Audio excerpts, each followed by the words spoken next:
What's up, Sojourn family? We wanted to come to you just for a minute to talk about the service of lament that's coming up very soon. And just we want to talk through just kind of what that is and what to expect. This is not a service that we've ever had before. It's kind of a new idea for us. So, Jason, let me just ask you, tell us about this service of lament. Like, what is it and what will we actually do in this service?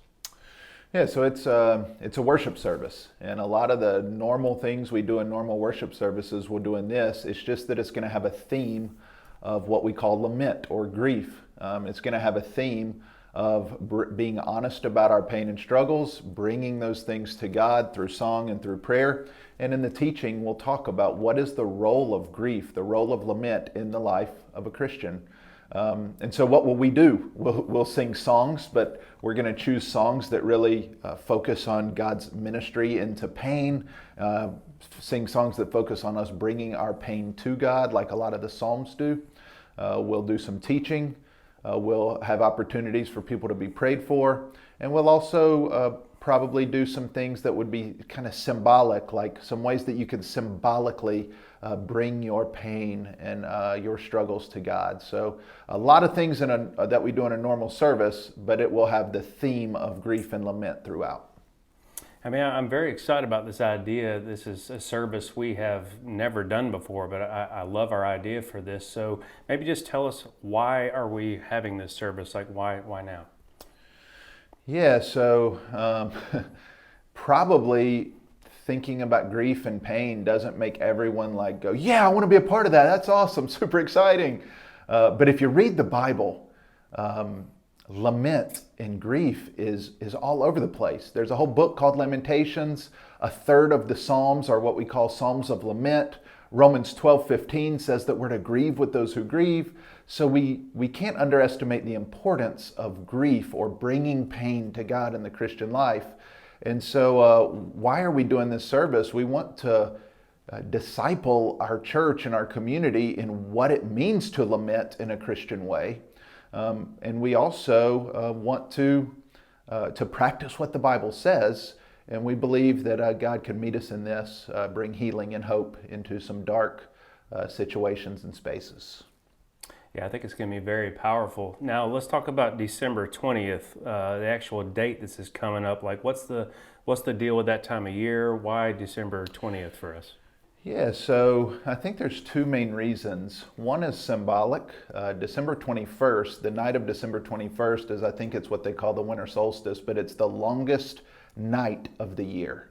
And so it's kind of symbolic to say, man, sometimes it feels like the darkness doesn't live. Sometimes it feels like the pain and the struggle just lasts a long time.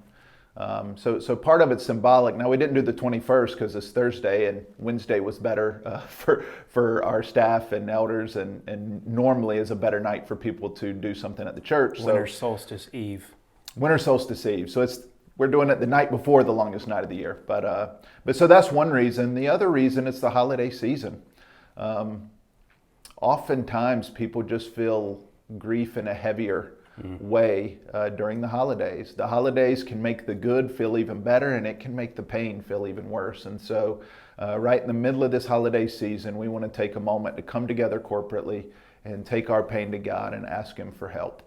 I love that we're doing this. You know, rejoice with those who are rejoicing, weep with those who are weeping has been a very strong theme of our culture. Yeah. So I think this service is really going to be a home run for us. So let's talk about who should come to this. Is this service only specifically for grieving people? Those are the only people should attend, or who should come to this? Yeah, it's a good question because when you hear service of lament, someone might say, well, I'm not really grieving, so maybe I shouldn't come. But this is really for everybody. For one, it's for Sojourn Church, but it's also for the community. We hope this is a blessing to the community, whether you're a part of a different church or whether you're not in church, or whether perhaps you're even exploring the faith and you just go, man, this sounds like it's going to be real and raw and come as you are. This is for you. But let me specifically address the question that Josh asked. You do not have to be in some huge season of grief to come to this. Normal life is filled with ache and pain, sometimes small, sometimes medium, sometimes really big.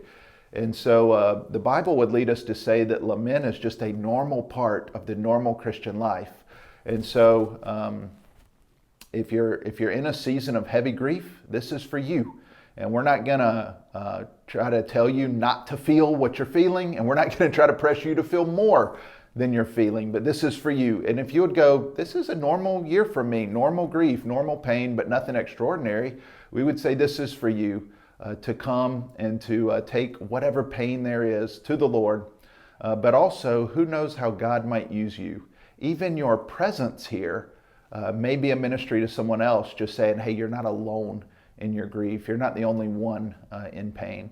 So this is for everybody at Sojourn, and quite frankly, for everyone in Middle Georgia who would like to attend. Yeah, so make plans to join us December 20th. You know, we hope it's great for the Sojourn family, but also just for our community as a whole. The other day, I actually invited a friend of mine that's outside of Sojourn who's been really going through a tough time this past year, just inviting him to, hey, this is a service where you can come as you are and you can be ministered to and just really grieve along with other people that are grieving. So join us December 20th, and we hope this first service of Lament is really a great one.